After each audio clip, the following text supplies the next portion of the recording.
Bismillahirrahmanirrahim. Assalamualaikum warahmatullahi wabarakatuh. Selamat pagi, salam sejahtera bagi kita semuanya. Om Swastiastu, Namo Buddhaya, salam kebajikan. Yang saya hormati para Menteri Kabinet Indonesia Maju hadir bersama saya, Pak Menteri Sekretaris Negara, Prof. Pratikno, mantan Rektor Universitas Gadjah Mada, seangkatan dengan saya, juga Pak Menteri Mendikbud, juga hadir bersama saya Pak Menteri Investasi. Yang saya hormati Gubernur Jawa Timur beserta Forkompinda, yang saya hormati Ketua Dewan Pertimbangan dan Ketua Dewan Kehormatan FRI, yang saya hormati Ketua Umum Dewan Pengurus Harian Forum Rektor Indonesia,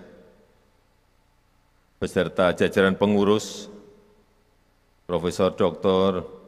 Muhammad Nasih, SE, beserta seluruh jajaran, yang saya hormati para rektor perguruan tinggi negeri maupun swasta, hadirin Bapak Ibu sekalian, undangan yang berbahagia. Kemarin sore saya baru saja tiba dari lawatan 3 negara, dari Filipina, kemudian ke Vietnam dan ke Brunei, dan kemarin sore tiba di Jakarta. Tadi subuh dari Bogor saya ke Surabaya, hanya khusus untuk Forum Rektor Indonesia. Karena lembaga perguruan tinggi itu betapa sangat pentingnya dan punya peran yang sangat strategis bagi negara ini. Dan juga rektor yang punya peranan besar. Saya juga baru saja bulan yang lalu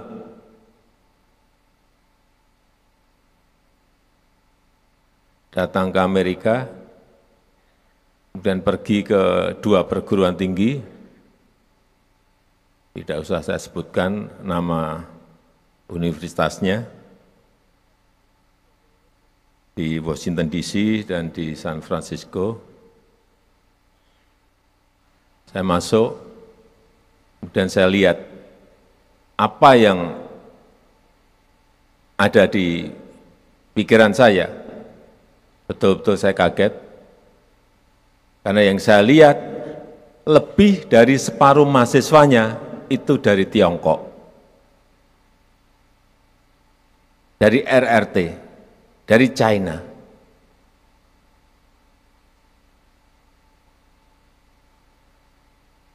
Saya kemudian berpikir, oh inilah yang menyebabkan yang namanya China, Tiongkok itu melompat maju di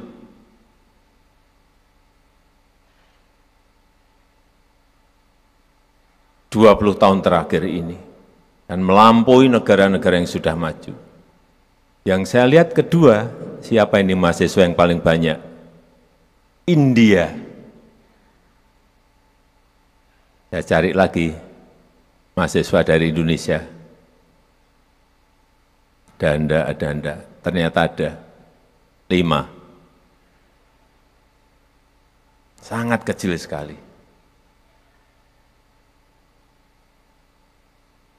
Kemudian saya dibawa ke Fakultas Jurusan Robotik dan AI. Yang saya lihat sama, lebih dari separuh mahasiswa yang ada di situ, itu dari Tiongkok, dari RRT.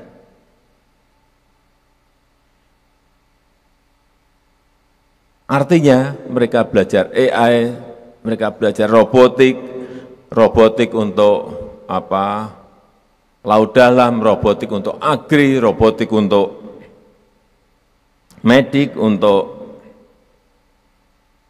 manufacturing, semuanya mereka belajar.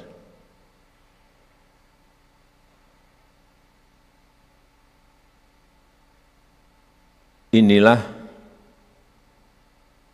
yang harus kita siapkan, karena 5 tahun, 10 tahun yang akan datang kita akan mendapatkan bonus demografi. SDM unggul akan menjadi kunci, dan itu harus betul-betul kita persiapkan. Secara real dan konkret. Dan kita tahu sumber daya alam kita memang melimpah, tapi itu tidak cukup untuk kita menjadi negara maju.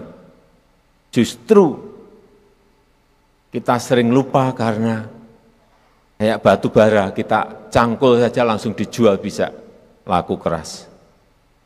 Nikel yang sebelumnya juga sama, dicangkul saja, ekspor, semua negara terima tanpa nilai tambah. Boksit, cangkul saja, ekspor, juga semua negara mau mengambilnya, tapi kita tidak memiliki nilai tambah. Sekali lagi, sumber daya alam yang melimpah tidaklah cukup untuk menjadi negara maju. Yang paling penting, yang pertama, kita butuh SDM yang berkualitas. Yang kedua, kita butuh iptek dan inovasi yang juga berkualitas. Dan keduanya menjadi tugas penting lembaga pendidikan tinggi kita. Tugas para dosen, tugas para rektor, dan tugas kita semuanya. Saya kemarin di Vietnam mendapatkan informasi ada satu perusahaan di sana, R&D-nya memiliki 2.400 peneliti. Ini swasta. Begitu mereka sangat menghargainya yang namanya riset.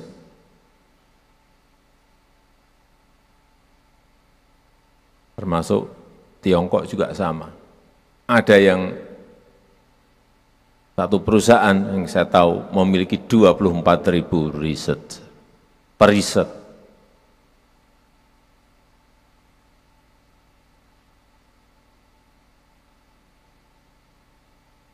Vietnam, ini income per kapitanya kira-kira 4.300 US dollar. Kita sekarang sudah kira-kira 5.100. Padahal mulainya Vietnam di tahun 1975 itu baru selesai perang. Artinya 30 tahun duluan kita. Tapi mereka ngebut, kencang, dan hati-hati, income per kapitanya hampir melampaui kita. Dan kalau kita hanya monoton dan santai-santai saja, bisa sebentar lagi kelanggar sama yang namanya Vietnam. Ini yang kita tidak mau.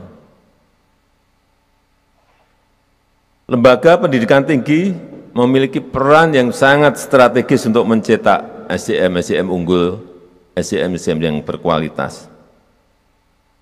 Yang sering juga saya sampaikan, yang bukan hanya menguasai ilmu pengetahuan, tapi juga mau terus belajar. SDM yang kuat fisik, mental, dan moralnya. SDM yang inovatif, menghasilkan karya-karya yang berkualitas. Di sisi lain, perguruan tinggi juga punya tugas, yaitu menjadi lembaga riset. Kuncinya di sini, yang tadi saya lupa menyampaikan. Di Vietnam itu antara universitas dan industri itu sambung.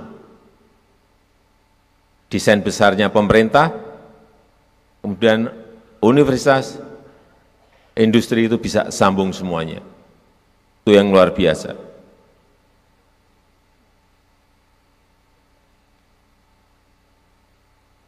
Saya ulangi, perguruan tinggi juga punya tugas mulia, yaitu menjadi lembaga riset karena memiliki dosen yang sangat banyak, baik S1, S2, S3, dan juga tenaga peneliti, serta puluhan ribu mahasiswa untuk pengembangan iptek kita. Dan berinovasi untuk memecahkan masalah-masalah bangsa. Oleh karena itu, saya akan memerintahkan kepada BRIN untuk menjadi orkestrator penelitian bersama Bappenas untuk merancang kebutuhan riset kita, untuk menjawab tantangan yang akan kita hadapi itu apa, dan untuk memanfaatkan peluang-peluang yang ada di depan kita itu apa. Dan yang paling penting, kuncinya ada di perguruan tinggi, bukan di BRIN, tapi di perguruan tinggi risetnya. Itu yang harus mulai kita geser. Orkestratornya boleh dari BRIN, tetapi perguruan tinggi peran untuk riset dan development-nya harus betul-betul diperkuat. Artinya lagi, Pak Nadiem, anggarannya diperbesar.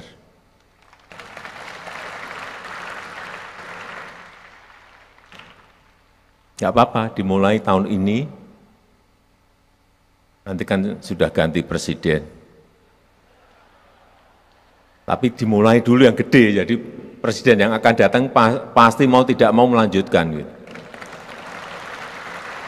Entah itu 01, entah itu 02, itu entah 03.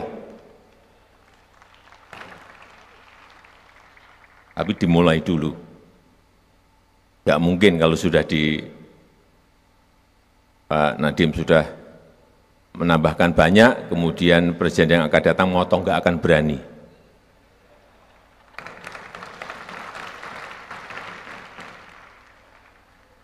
Kita tahu kesempatan kita, peluang kita ke depan untuk mengembangkan ekonomi hijau, ekonomi biru.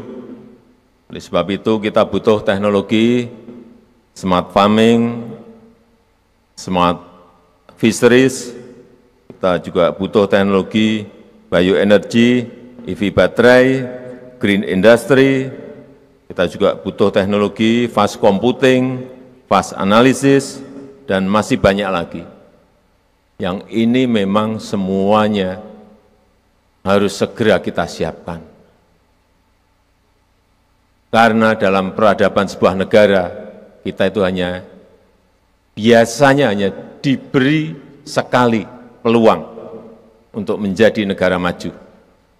Peluang yaitu saat kita diberi bonus demografi. Begitu kita tidak bisa memanfaatkan peluang itu, seperti yang sering saya sampaikan, seperti negara-negara Latin, Amerika Latin, tahun 50, tahun 60, tahun 70, diberikan peluang dan tidak bisa memanfaatkan.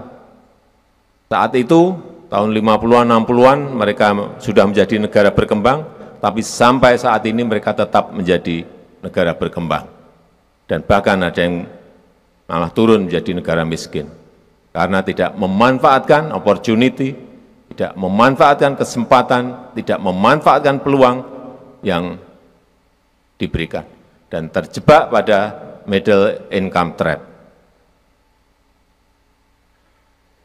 Untuk itu perguruan tinggi dalam negeri harus terus didorong, harus dioptimalkan.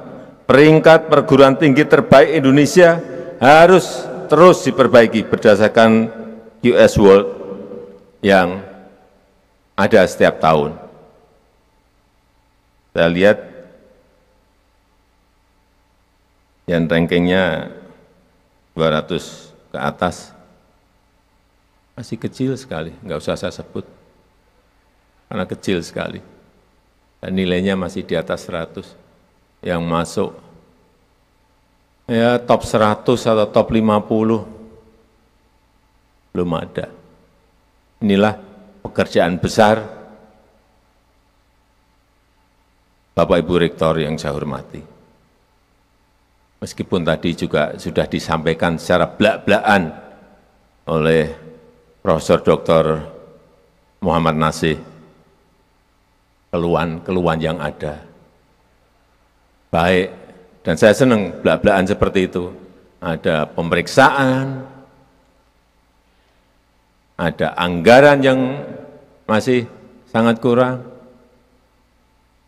dan yang lain-lainnya. Tapi sudah saya catat, Prof. Nanti langsung akan kami bicarakan. Dan rasio penduduk berpendidikan S2 dan S3 terhadap populasi produktif itu juga masih sangat rendah sekali kita ini. Saya kaget juga. Kemarin dapat angka ini saya kaget. Indonesia itu di angka 0,45%. 0,45%. Negara tetangga kita, Vietnam, Malaysia, sudah di angka 2,43%. Negara maju 9,8%. Jauh sekali. Saya minggu ini akan rapatkan ini dan mengambil kebijakan policy untuk mengejar angka yang masih 0,45% ini. Nggak tahu anggarannya akan didapat dari mana, tapi akan kita carikan agar S2, S3 terhadap populasi usia produktif itu betul-betul bisa naik secara drastis. Kejauhan sekali 0,45 sama 2,43. Angkanya memang kelihatannya, tapi kalau dikalikan ini sudah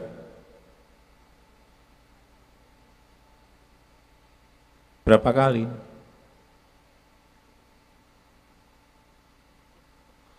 Lima kali lebih rendah kita dengan negara-negara yang tadi saya sampaikan. Bukan negara maju, belum negara, dibandingin dengan negara maju.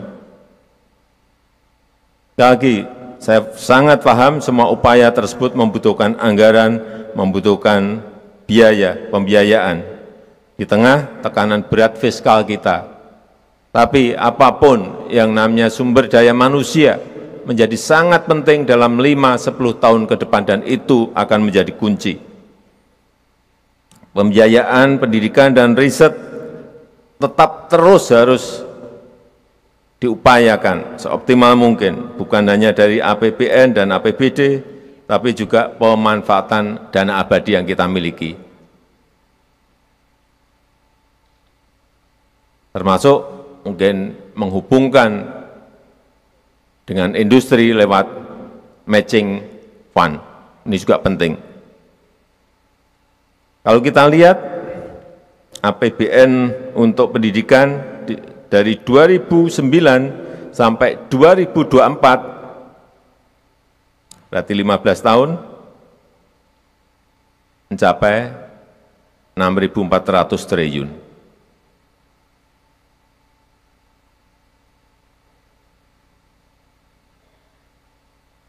Dana abadi LPDP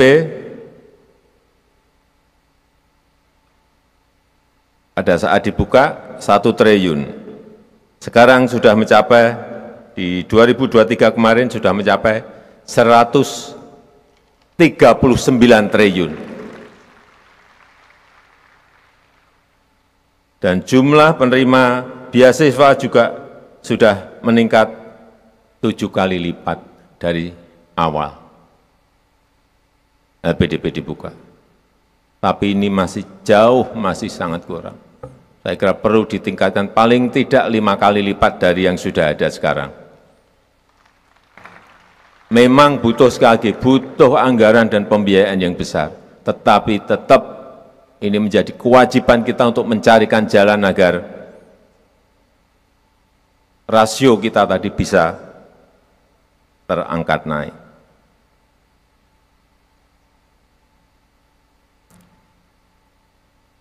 Terakhir, saya mengajak seluruh perguruan tinggi untuk menguatkan kolaborasi dan sinergi, serta melahirkan lebih banyak solusi-solusi untuk mewujudkan kemajuan negara kita Indonesia. Dan dengan mengucap bismillahirrahmanirrahim,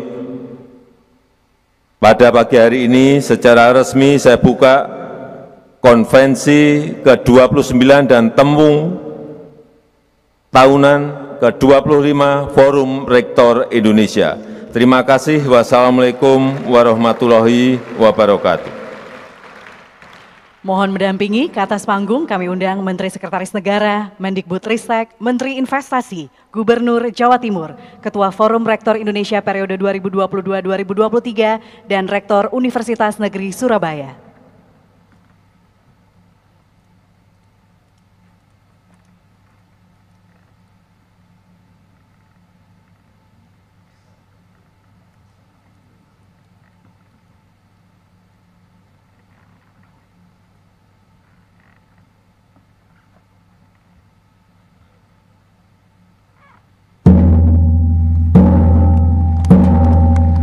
Bapak Ibu boleh kita berikan tepuk tangan yang lebih meriah.